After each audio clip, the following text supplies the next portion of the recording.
It's a picture postcard land that's lost in the midst of time. Myanmar's Shan State is the biggest region in the country and is home to 35 of the nation's 135 different tribes, including the ethnic Shan who make up the state's majority.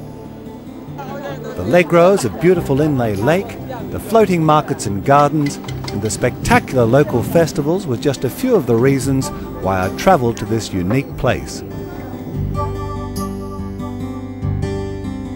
I'd flown with the colours of Air Mandalay. The gold of the pagodas and the saffron red of the monks' robes winged me from the capital Yangon to the town of Hay Ho in the Shan State.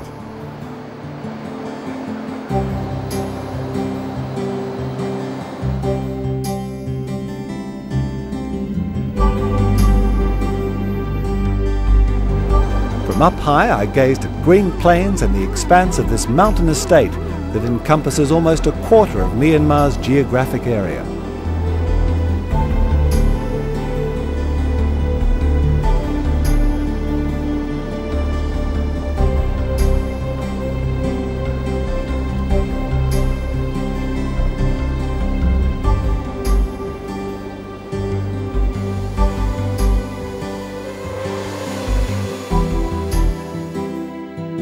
Straight after touchdown, my journey continued on the road.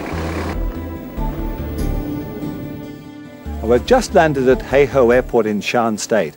We've wound our way down the mountainside to be greeted by a wide green open valley. And in the background is Inle Lake, our destination, which sits at 900 meters above sea level.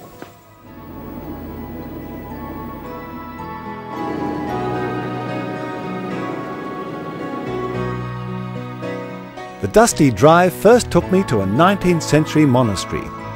Built from teak, it offered a cool retreat from the midday sun.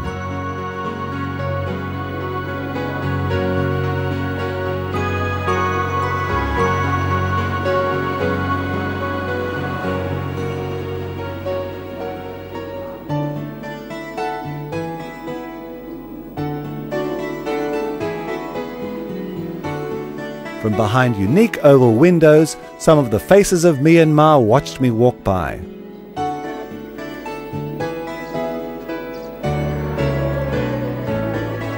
I discovered a small shrine where the walls housed small, age-old Buddhas and the floor was worn smooth by thousands of footsteps.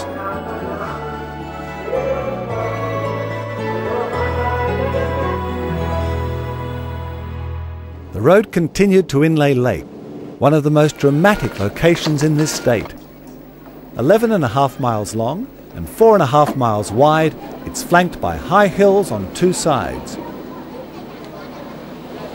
Not surprisingly, this is regarded as one of Myanmar's ecological treasures.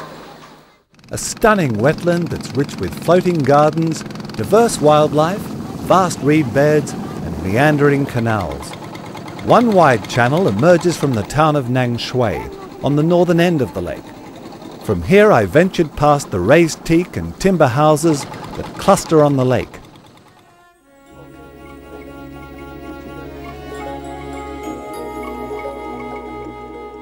A 100 different villages share their stunning location with 3 5-star resorts. My home for the night was the Inle Princess Resort on the eastern shoreline. The terraces are wide and inviting, and it was from here that I first acquainted myself with the green of the lake.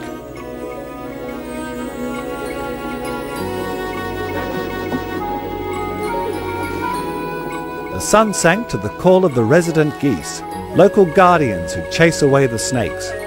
The lake then became a mirror, reflecting the changing weather patterns overhead.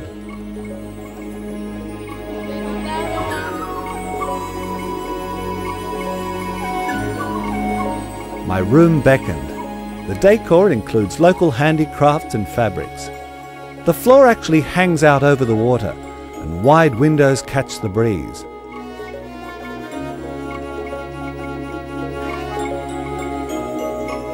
Outside, Mother Nature put on a spectacular show.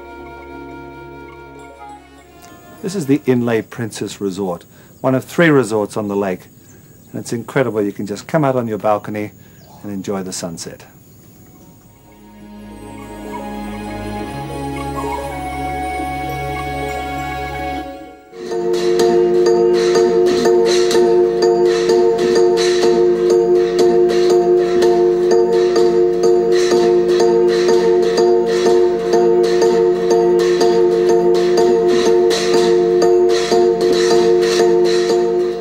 The staff of the Inle Princess then put on a colourful show of their own.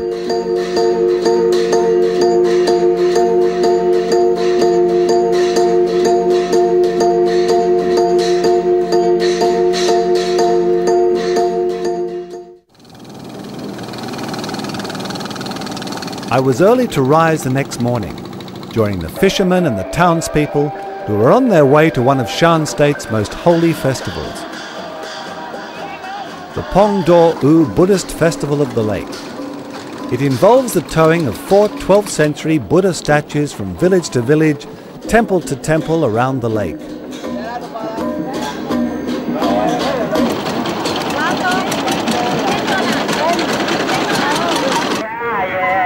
This is the Pong Do U Buddha Festival, which takes place on Lake Inle every year in October, and it involves the 80,000 people of the lake, the Inle people. And the festival goes over 18 days, 21 different places, and here this morning we're just waiting for our flotilla of boats to kick off. A 5th statue remains at Pong Do U as temple guardian, while the remainder are carried in an ornate golden barge pulled by canoes. Now it's 7:30 in the morning, the sun's just come up, and the 14 boats in the flotilla are now making their way through a small channel in the lake. It's a wonderful scene this morning. Sometimes they paddle with their oars, and other times you see the famous Inle Lake rowing action that they're quite famous for here. Towing the royal barge requires the strength of hundreds of men who row their canoes in Inle Lake's famous one-legged fashion. It's a spectacle I could watch for hours. In fact, this was day 7 of this 3-week festival. Along the shore, thousands of small spectator boats waited with villagers who'd come to pay homage or to simply enjoy. Now the leg rowers of Inle pull the royal barge to 21 different places on the lake. And today they're visiting 4 villages who are waiting to pay homage to the 4 Buddha statues on board the royal barge. The flotilla then goes to Nang Shui, where the festival continues for 3 days.